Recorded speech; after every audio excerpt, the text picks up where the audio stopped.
Okay, this is May 2014, paper 1 time zone 1, question 8, and I think a relatively straightforward question. There's only one thing to understand here.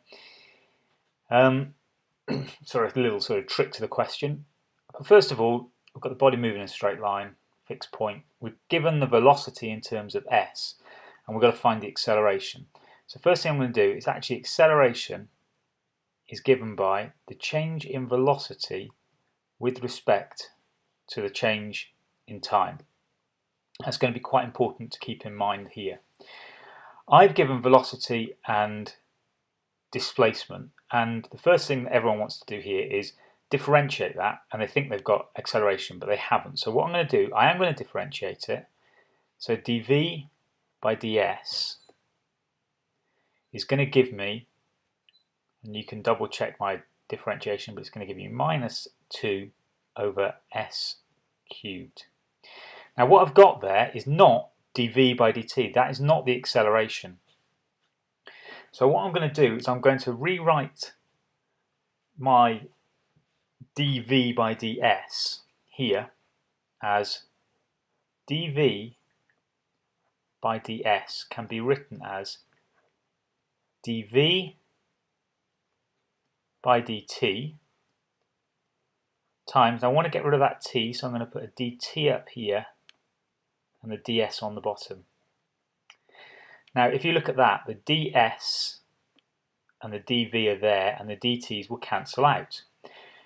What's dv by dt? That's the acceleration.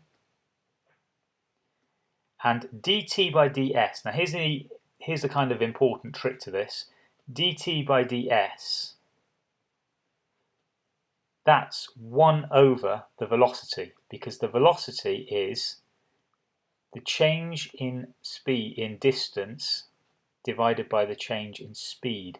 So that becomes 1 over the velocity.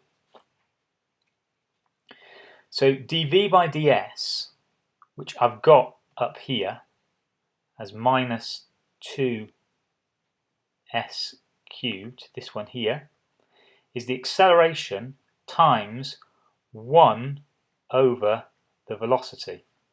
So in other words, acceleration equals velocity times this one here, which is dv by ds, minus 2 s cubed. And the velocity I can rewrite here, velocity in terms of s. So now I've got acceleration equals minus 1 over s squared from the question for v times minus 2 over s cubed. And just to finish this question off, I'm going to put in 50 centimeters, but in meters. So that's going to give me minus a half squared on the bottom. It's minus 1 over a half squared, which is that, times by 2 over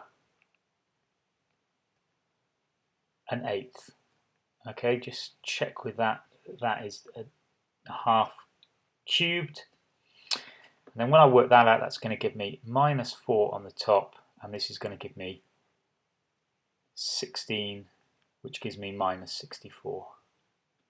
Okay, but I'm just going to go back again and reinforce the point of here, this is not the acceleration, this is the acceleration, and rewriting this gives me the acceleration times 1 over the velocity.